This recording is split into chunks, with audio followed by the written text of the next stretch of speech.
1919। उस समय अमृतसर में बैसाखी का दिन था। हजारों लोग एक छोटे से बाग में लगे मेले में अपने परिवार के साथ इकट्ठा हुए थे। किसी को अंदाजा भी नहीं था कि कुछ ही मिनटों में यह बाग खून के रंग से रंगने वाला है। ये बात है जालियांवाला बाग की, हिंदुस्तान के इतिहास का सबसे काला दिन। उस समय ब्रिटिश सरकार ने रॉलेट एक्ट पास किया था, एक काला कानून जिसके जरिए किसी को भी बिना ट्रायल के गिरफ्तार किया जा सकता था। पूरे हिंदुस्तान में इस काले कानून को लेकर लोग भड़के हुए थे और कई जगहों में इस कानून के खिलाफ लोग प्रोटेस्ट भी कर रहे थे। 10 अप्रैल को अमृतसर में दंगे हो गए, 5 ब्रिटिश लोगों की जान गई। ब्रिटिश कंट्रोल शहर पर से खत्म हो गया। अब ब्रिटिश सरकार को एक ऐसा आदमी चाहिए था जो इंडियंस को समझा सके और तभी उन्होंने भेजा ब्रिगेडियर जनरल रेजिनाल्ड डायर को। डायर 11 अप्रैल को अमृतसर पहुंचा। 12 अप्रैल को उसने शहर में सारी पब्लिक मीटिंग्स पर बैन लगाया, मगर यह बैन हजारों लोगों तक पहुंचा ही नहीं, क्योंकि बैसाखी के दिन आसपास के गांवों से लोग पहले से आ रहे थे। उन्हें इस बैन के बारे में कुछ पता ही नहीं था। 13 अप्रैल 1919,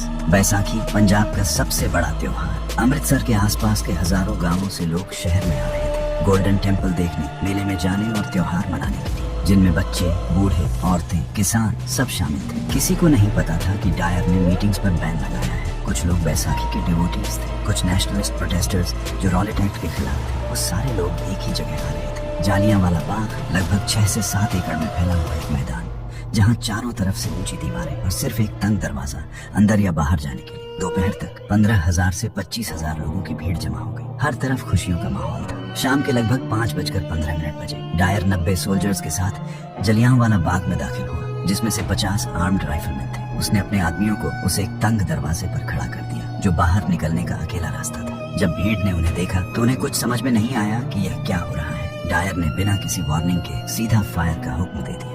10 मिनट तक 1650 राउंड्स फायर किए गए। एक बंद मैदान में निर्दोष बेगुनाह लोगों पर लोग भागने की जगह ढूंढने लगे, मगर चारों तरफ बड़ी बड़ी दीवारें थी और एक ही दरवाजा था जिसको सोल्जर्स ने ब्लॉक कर रखा था। कुछ लोग दीवारें फांदने की कोशिश करने लगे, कुछ भगदड़ में कुचले गए। बाग में एक कुआं था। लोगों ने जान बचाने के लिए उस कुएं में कूदना शुरू कर दिया, मगर बाद में उसी कुएं से 120 लाशें निकाली गई। सोल्जर्स तब तक फायर करते रहे जब तक उनकी सारी गोलियां खत्म नहीं हो गई। फायरिंग रुकने के बाद डायर अपने सोल्जर्स को लेकर वहां से वापस चला गया। कोई मेडिकल हेल्प तक नहीं भेजी। रात को कर्फ्यू लगा दिया गया, जिसकी वजह से जख्मी लोगों की मदद भी कोई नहीं कर सका और वो लोग रात भर वहां पड़े रहे। ऑफिशियल ब्रिटिश फिगर्स के मुताबिक 379 लोग मारे गए थे, मगर इंडियन इंक्वायरीज और बाद की स्टडीज में पता चला मौतों की संख्या 1000 से ऊपर थी और 1500 से ज्यादा जख्मी हुए थे। बाद में जब डायर से पूछा गया इस घातक हमले के बारे में, तो तब उसने कहा कि यह हमला मैंने लोगों को सबक सिखाने के लिए किया था। उसने यह भी कहा कि अगर मेरे पास आर्मर्ड कार्स होती तो मैं उन्हें भी इस्तेमाल करता। लंदन में जब यह खबर पहुंची, पार्लियामेंट में हंगामा हो गया। इंक्वायरी के बाद डायर को पोस्ट से हटा दिया गया। जालियांवाला बाग का यह कत्लेआम हिंदुस्तान की आजादी की लड़ाई का